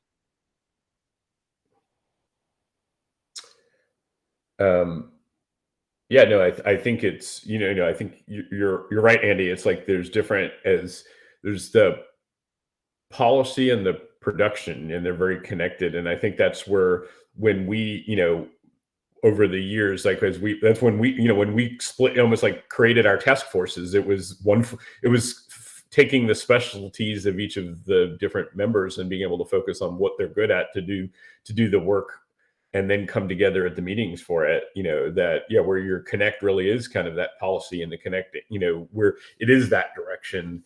And then the production, supports the production, how to do it and what are the barriers for it, come up with their own policy adjustments for how to make that happen. So they do work, hand in hand. And I think I think if I had to, maybe, I don't know if the connect was always the best word, but it's hard coming up with what that word is. And maybe it is policy, but essentially, like when Nikki was telling me about the idea of the committee, I'm like, well, it's essentially what we created the connect task force. It's like a lot of that was in, it's supposed to be in some of that focus, but I think maybe we can I think the question is, do we need a third one, or do we kind of align the mission of the connect to be in with what you're asking for, which really, it connects. There's really what this all connects back to. There's the connect word again.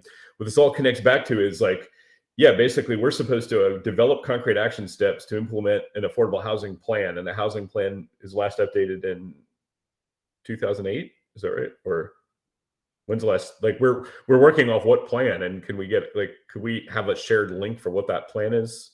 Right. That's something that I want to work with the subcommittee on, because we have different things, right? We have the comprehensive affordable housing strategy. So yeah, I think agreeing on what our plan was and when it was last updated, I think is something that was a level set for me. Thanks. Yeah. I think that would be a very helpful first step, is like, okay, what is our current plan? And I think really it does take, as much as we want to talk about pulling it off, I think we do need the clarity from direction from that. Is also that housing plan aligns with what council is wanting and what HCD is wanting, because, it's almost like we need that top level connection first before we can do anything, or else we're all going to get in the same frustrated, we're spinning our wheels again. So I think, asking for, updating what the housing plan is, and working with HCD, working with council, having, a true affordable housing discussion, so we can update this stuff, so we all know what concrete action steps to work towards. So because that is been so fuzzy, that's why we're basically spinning and coming up with new ones. Like, well, this is definitely production is an issue, and definitely like policy is an issue.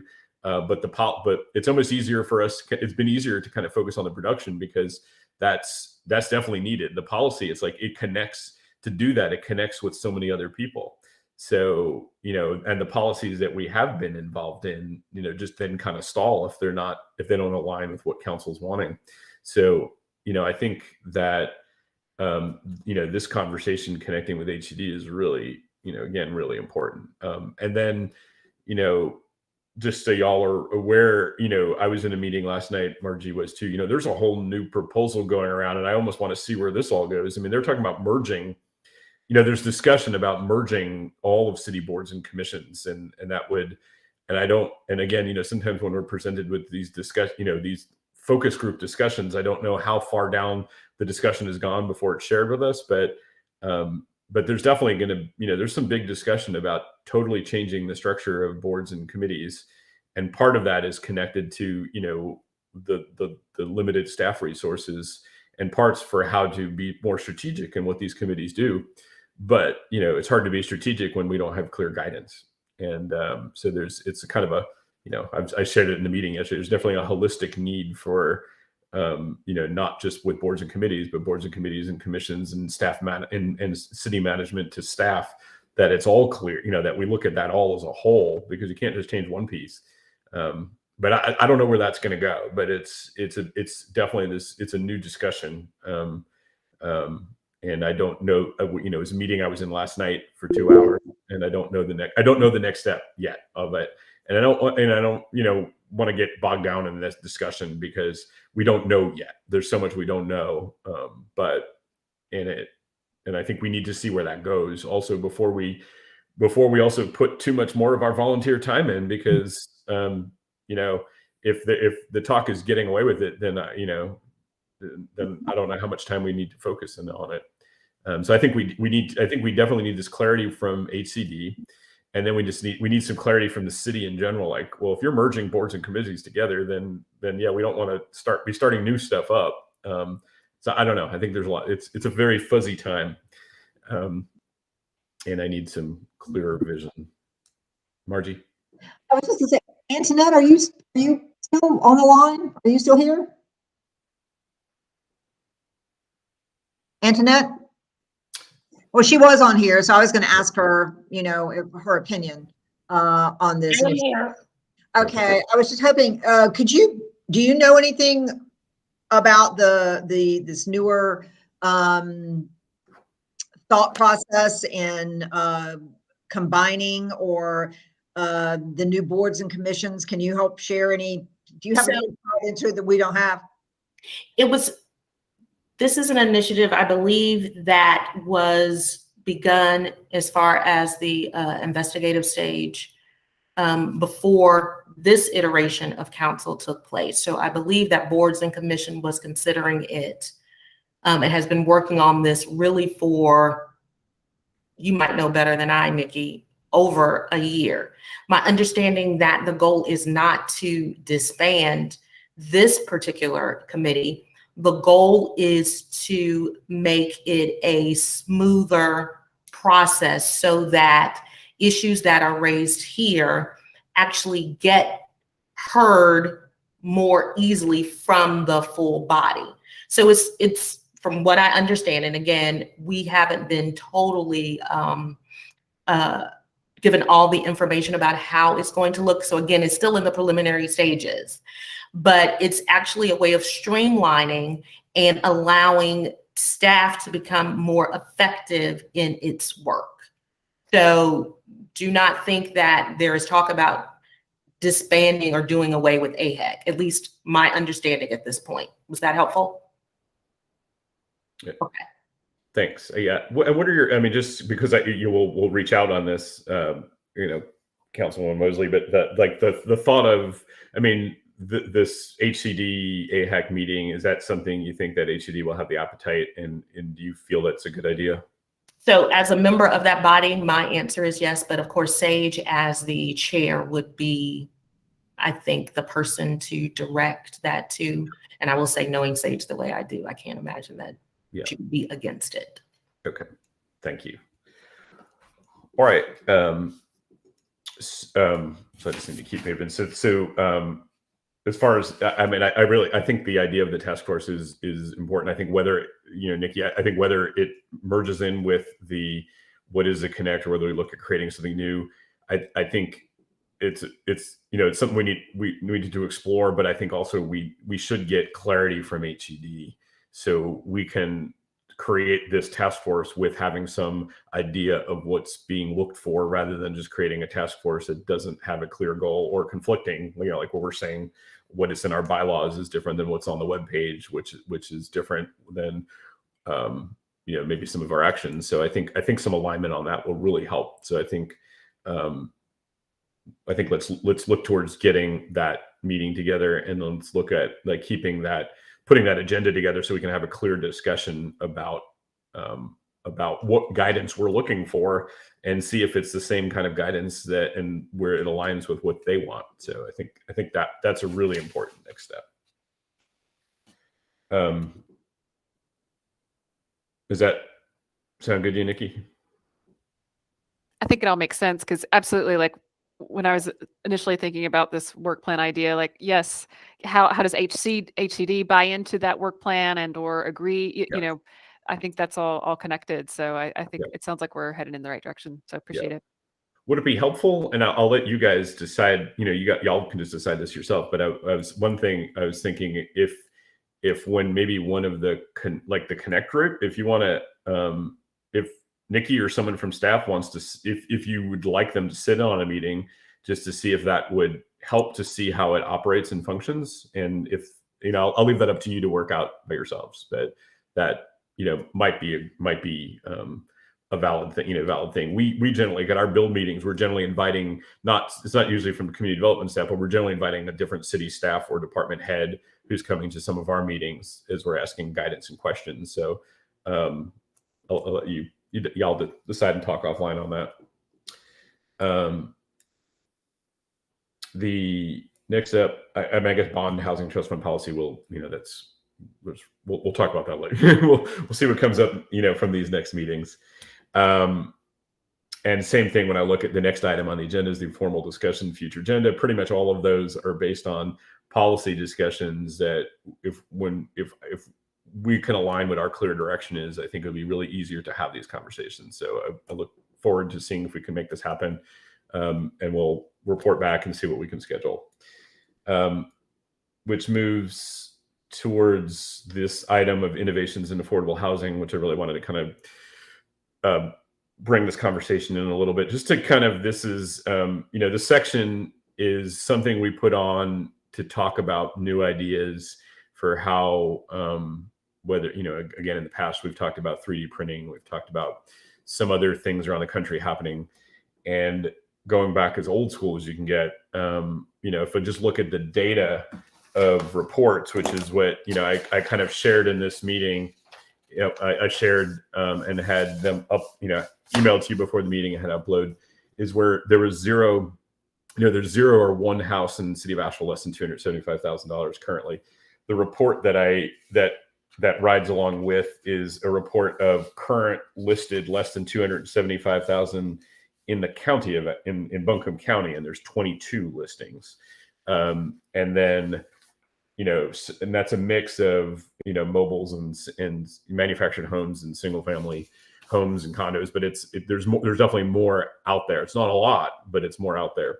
So that prompted in my mind, like, knowing one of the biggest zoning differences between Buncombe County and the city is that Buncombe County allows manufactured homes, and that where it's a very, controversial topic, there's no question that the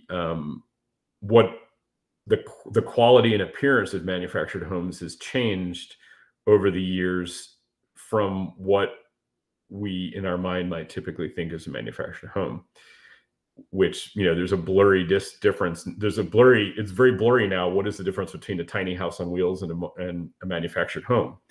What is the difference between, a modular and a manufactured is more clear. One's on foundation, one's not. But, the idea of tiny homes versus manufactured homes, there isn't much of a difference. A tiny home, a lot of them are licensed RV park models, and other cities are allowing them to be used where, that's something we might talk about at a different time, but it is, I think it was Raleigh or Durham is now allowed tiny houses on wheels to be used for housing. But so with this discussion came up, and I just kind of wanted, because it's a big discussion, but looking at the data I ran, and that's the next report, it shows over the past the past year, total closings of everything less than $275,000 less that was not a condo in Asheville city limits. There was 185 total closings of single family homes less than $275,000. And of those 185, 2 of them were manufactured homes that were, previously allowed by zoning. In the county, there was 469 closings. 153 of them were manufactured, and that's 32% of all closings less than 275 were manufactured homes. In the city of Asheville, that obviously was 1%. So total Buncombe overall, the numbers show there's 654 total closings, 155 manufactured homes, 23% of them. So the question is, like, do we explore recommending to allow manufactured homes in the city of Asheville? Or is there mechanisms that allow it to be an emergency like standard? I don't know. And, I think those are some of the questions I want to hear from the group, if there's appetite for that. I did check in with, obviously with, the building world now, materials being, crazy. It takes 18 weeks to get a window now. The manufactured home world is difficult as well. So when I called around to some of the manufactured home dealers, it literally, if you ordered one now, it would be 6 to 7 months until one would come in, because the factories are all backed up. but it would be almost a year or more to build a house now. So knowing that there's a need now, like we have 0 homes. So is this something we want to explore, or is this something we not want to explore? And I guess that's the question to the committee. It's not whether we make any recommendations now, because I think the next step is, if we want to explore it, then we would kind of invite planners and the legal question is there a way to do this as an emergency measure? Andy? Sorry, I'm talking so much today. You have No. you hit all my hot buttons in one agenda. So when you put this on, Barry, I went back and looked at a proposal that I put together for this committee back in January of 2020, and because of 2020, I can understand why it didn't go anywhere. But I thought I would resurrect it here with this discussion, and that is that we have an internal policy in how we apply the city's CDBG funds for home repair that excludes manufactured homes. And this is an internal policy. It's a local interpretation of HUD's guidelines. So HUD says that CDBG funds for rehabilitation and repair have to be used on properties that are part of the permanent housing stock. And we have, in our internal CDBG manual, have interpreted that as they are homes that are not on a permanent foundation are not eligible for CDBG funds. So there's that disconnect between, is it a part of the permanent housing stock, or is it permanently attached to a foundation?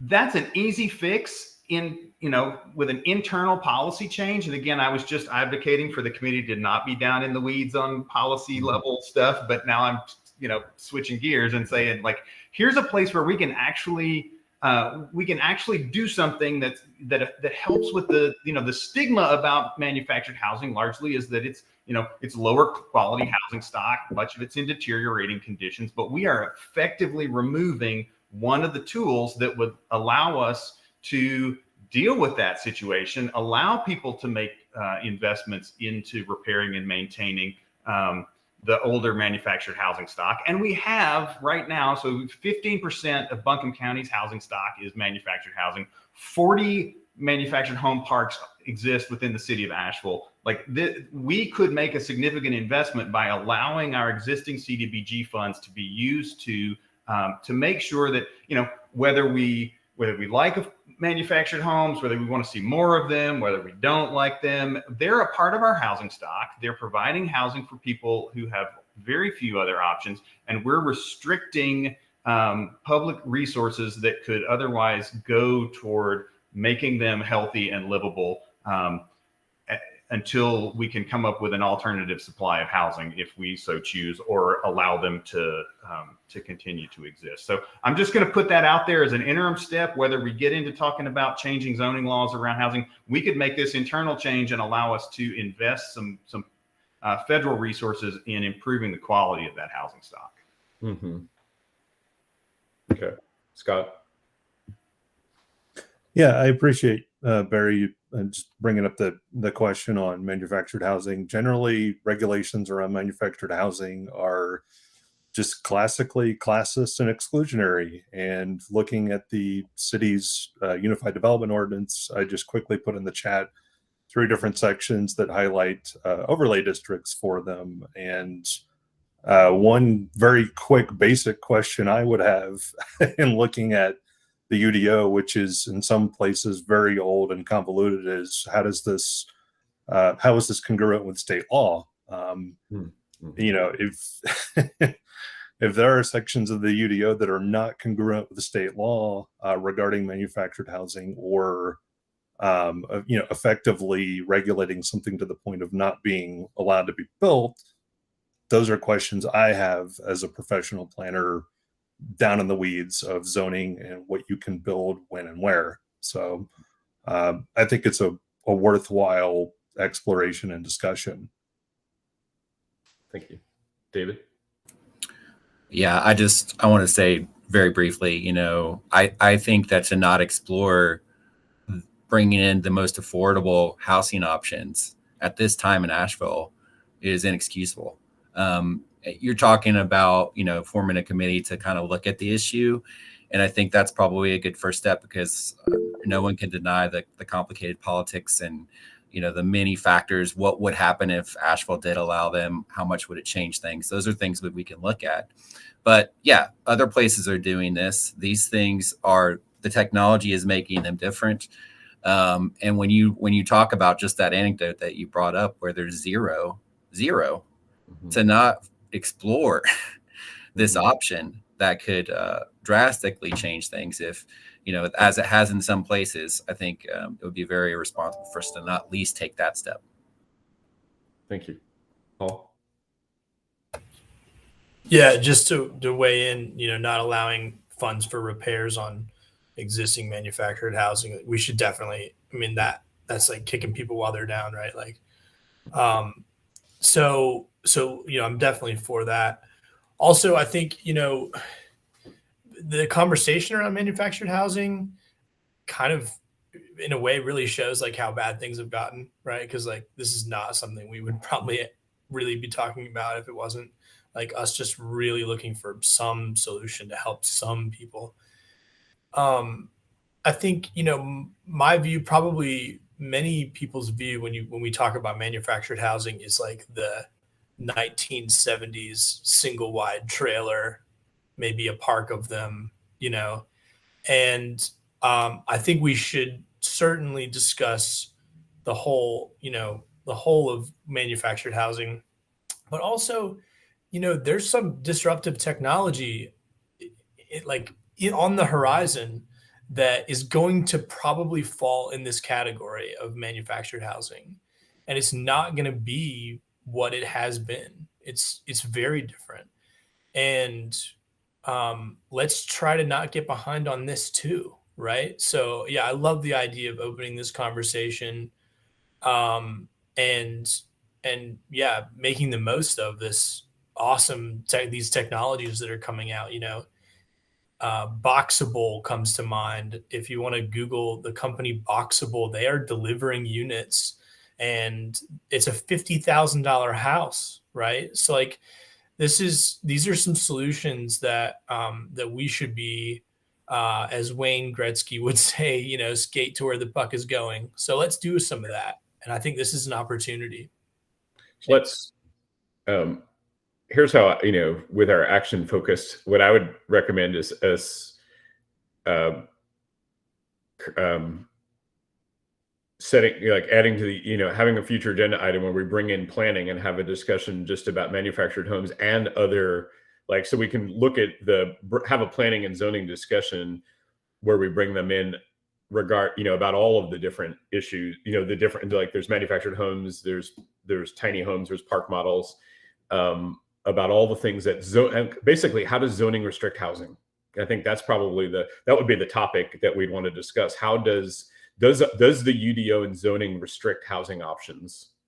And can we, I think we should explore that conversation and bring in planning and zoning and DSD for that conversation. And so I'd say I'd recommend we have an item where we bring planning and zoning and DSD in to discuss how the UDO holds back future, you know, housing options that could be affordable housing options. Yes, motion. Okay, is that second? Or any discussion on that? I think I made the motion. Paul, I'll take the second. Any discussion on that? I see Sasha's hand is up. You're not.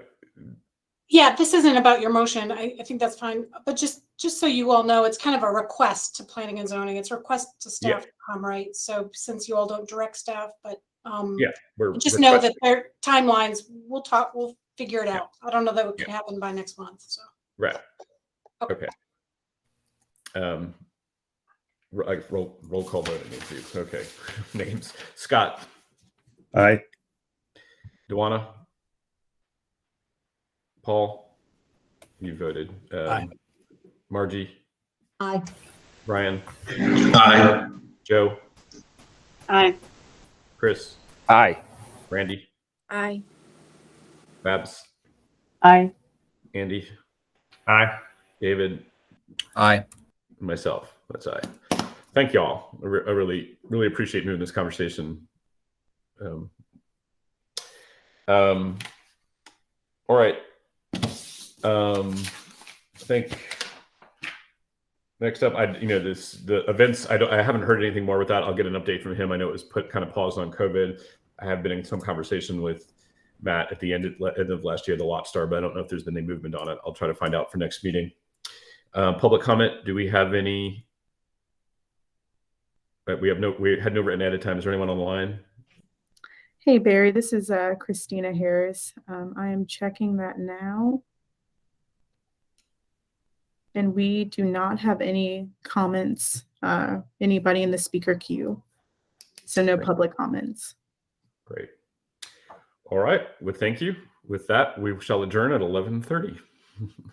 Appreciate the conversations, and I look forward to us having a good year with more clarity and helping to leave our city with more than one option of less than $275,000.